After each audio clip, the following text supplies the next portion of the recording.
I have no agenda here. I have no topic I want to talk about. I kind of just want to experiment making a video where, like, I have no topic in mind. We're just free falling through my mind. I have these little bottles. I take herbal supplements to help with, like, what is it? Let's take it. Let's read it exactly. So, I take rhodiola. I looked up herbal supplements that help with ADHD. So I found several. Rhodiola. This is not sponsored. I like these. So, supports sustained energy levels and helps in reducing fatigue. Ashwagandha relieves stress and boosts energy, rejuvenates adrenal function, which probably is a good thing for autistic people because I feel like very often that fight or flight like response probably takes a toll on our is that what adrenal glands do? They produce adrenaline. I just assumed as much because that's like the name of it, right? Adrenal function. Is that a fight or flight? I guess that's more what fight or flight is with norepinephrine. But I imagine adrenaline is part of that. Maybe it serves a slightly different function. I don't know. But again, we're not researching here. We're going fresh off the dome. Just organic, unfiltered, autistic thoughts here. So here's my second one. Third one I take is Bacopa. For mental alertness, empowers clarity of thought. I take herbal supplements because, I mean, why not, right? Can't hurt. And I imagine it, I kind of treat it like vitamins. Like, if you take it regularly, it will affect you, even if you don't necessarily feel it in like one dose, you know, like vitamins. Like, if you lack a vitamin, you're gonna feel it over time. But if you take one multivitamin, you're probably not gonna feel better immediately. It's something that you have to gradually, like, it's a habit you have to like incorporate into your dietary, into your life. So, yeah, so I figured, like, why not take herbal supplements if it can help? And I tend to have side effects more common with like pharmaceutical medications for ADHD. So they tend to be really hard for me to tolerate. I tried Adderall, but like very small doses, and God, that was such a calming feeling. I took I think I took like 7.5 milligrams, because it was like a half tab of something. Actually, I took a quarter tab, so it was like a larger dose tab, and I broke it up into 4 pieces, and I took one, which was like 7.5 milligrams, and the calm and grounded feeling that I got was like, I'd never experienced that before. It was like I could think something, I could intend to do something, and just do it. There was no lag, you know, there's no delay in action. It was like, it's like, I equate it to like the experience of driving a Tesla. This is not to promote Tesla. It's just the experience of driving a Tesla. The first time I test drove a Tesla, it was like, it's not like driving a car. It's almost like driving a phone. Like, you just hit the pedal, and you just go. Like, there's no delay. It's just like, go, you know? And that's like what it feels like to take Adderall for your brain. Like, you intend something, you want to do something, and then you can just go and do it. There's no like delay in action, you know? So yeah, but I had some negative reactions, side effects. The next morning, I woke up and I had like like a tingling sensation in my fingers, and actually no, my fingers went numb, like my thumb and um, this area like went numb for a little bit, and like I couldn't like get it to not be numb. And then when I stood up from my bed in the morning, I noticed that the bottom of my feet felt tingly. Um, and that happened every time I took even a smaller amount of Adderall. So I looked it up. I think it's like a rare side effect, but I forget what it's called, but it's like a nervous system response, like a circulation thing, I guess, which I guess makes sense because it's a stimulant. So when the stimulant like wears off, it kind of can affect your circulation. I don't know. You guys can research it. But yeah, that's why I can't take Adderall. So I tried Strattera, that's the brand name, atomoxetine for ADHD. It is a non-stimulant. I think it's a, what is it? Not an SSRI, but a S selective norepinephrine reuptake. I don't know if that's a thing. SNRI. I don't know what the class is, but it works with your body's norepinephrine. I think it either blocks the reuptake or produces more norepinephrine. So there's more norepinephrine in your like the synaptic gaps. I really should know this. No, let's not use the word should. It's toxic.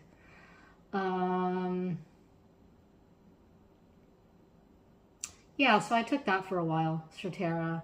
I tolerated it pretty well, although I took a really small dose. Apparently, like significantly less than like it's prescribed for. Like people generally start at 15 milligrams, or at least 10. Like 10 is like the minimum that you can even prescribe. And I actually took 5 because I started at 15 and then I like worked my way up to 30, I think. And I was like, God, I feel insane. Like I don't need to have like this many thoughts, and like my thoughts were like racing. I was like, this does not feel helpful. So I stopped taking it, and then I kind of came back around the second round to try it again at a much lower dose. So I started taking 5 milligrams instead. So I took 5 for quite a while until I got like more acclimated to it, and then I started taking 10 milligrams, and that was enough. And I realized that I think part of that is that that prescription like dosage for ADHD doesn't really translate well if you also have autism, because at least for me, I think a lot of autistic people tend to have more frequent like side effects from things because we have a more sensitive nervous system. Not just the physiology of it, but also like we have more difficulty with transitions. And I didn't realize that until I started taking the medication, and it was easier to tolerate the medication when I started it at much smaller doses, because I think even when I could feel the benefits of the medication, if it was too much, it was harder to take it every day because it's a transition. It's like it just feels foreign. It feels like something is occurring within your body that isn't part of you, and it's like kind of unnerving. Even if you're not necessarily experiencing like a side effect, it's like a transition that you need more time to get used to. And it was easier for me to take a smaller amount of the medication for longer, and then once I got acclimated to it, I started like increasing a little bit. But I stopped taking it this time around after, I don't know, probably a couple months of taking it, because one day I just had like tachycardia, which is like elevated heart rate, and I was like, God, I'm not having a heart attack. I'm not having cardiac arrest, but I measured my heart rate and it was like above 100. And I know that it was a result of having taken my medication. So I stopped taking it, and that was about a week ago. So this past week, I've been medication free. I still take herbal supplements though, because I don't, get side effects from that. And the reason why I'm peeling off things, the sticker thingies, the label, is because I use these bottles to propagate plants. I'm a plant girl. I started becoming a plant girl when I moved to Jersey because it's beautiful here, but it's also kind of depressing in the winter and the fall sometimes, like the lack of light. So I wanted a way to bring more of the outdoors in and make my space really nice. And a way I found that, one way I could help achieve that for myself is by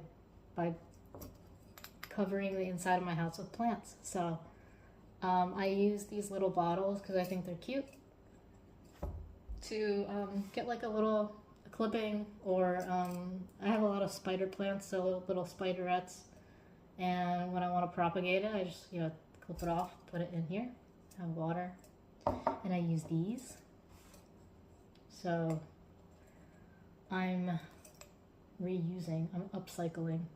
So I take the herbal supplements and then I use the bottle to propagate my plants. And then I cover my house with plants. So I'm doing this.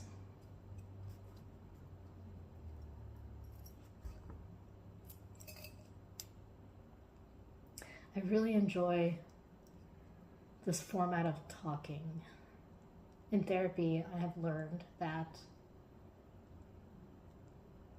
the way that I talk, like the cadence, like autistic cadence, is like influenced by neurotypical norms of talking, like speaking in a really linear fashion. I hate that. So I like resent that. It's so exhausting. I have spent so much energy in my life trying to get this and translate it to be in neurotypical language, And I'm not even talking about like just all language processing even. Maybe that's part of the spectrum of it, but like I don't even know. Oh, look, it's raining. That's pretty.